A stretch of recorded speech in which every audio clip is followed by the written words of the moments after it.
Okay, so recently I was rejected for the Barclays AARP card. They have two different cards. I think I had the Essential or the Travel Rewards.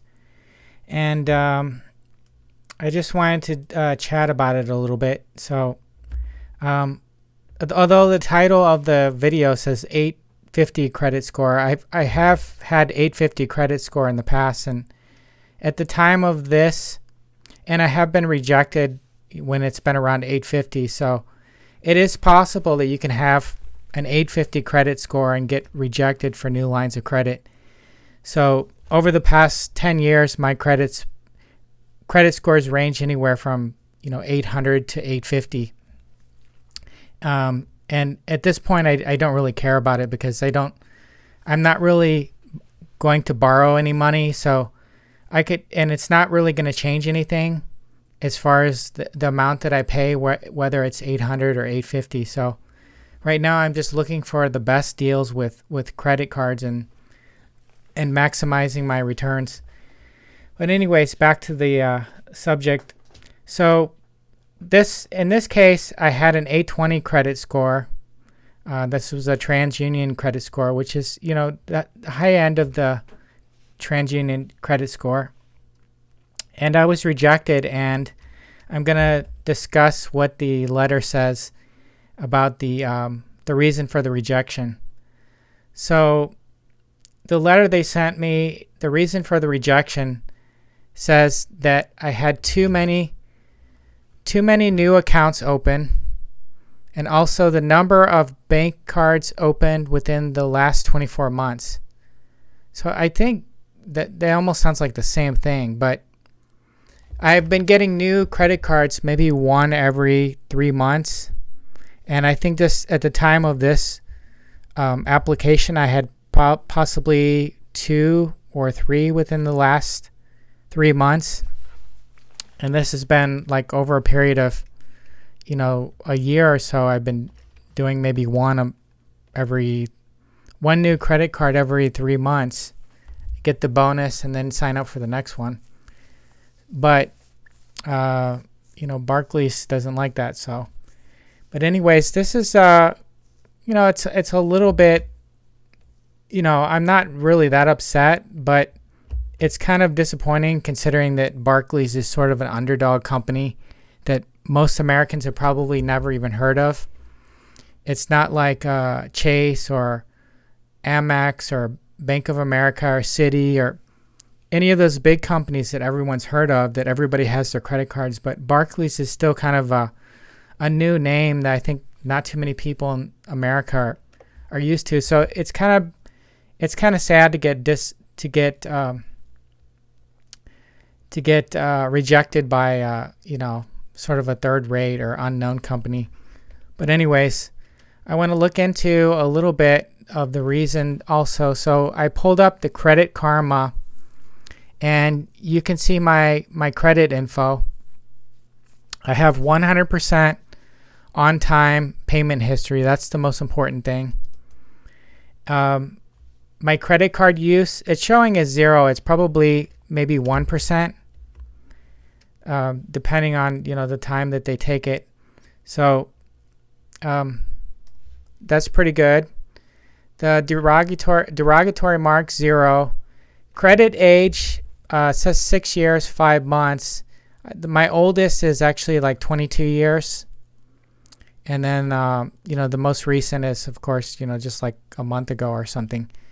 And then it says I have 39 accounts and 5 hard inquiries. This is probably a little bit out of date. It's probably 1 or 2 more. I had an upgrade account that they did a hard inquiry. So, let's see, what's next. And then you can see here, 6 years, 5 months, total accounts 39. So pretty much this isn't the only one that I've been rejected from. I've been rejected maybe a month or 2 ago from, I think it was Capital One or Chase, and I had opened like 1 or 2 accounts with them. I think I have like 2 or 3 accounts, and then I was trying to do a 4th, and I had already gotten, like $400 out of them. And they're like, hey, they probably just looked at my accounts and like, this guy's got 4 accounts. He gets $200 from us, then he jumps to the next card. They probably just think that I'm jumping ship, that I'm not going to be a loyal customer. I have no loyalty. And I think when you have too many accounts open, that's the logic behind these decisions, is that you're basically not a loyal customer. You're gonna jump around from card to card to get the best deal, and they're putting up all this money, and money and bonuses to get you as a customer, in hopes that you stay around, that you don't just dump them after the first few months.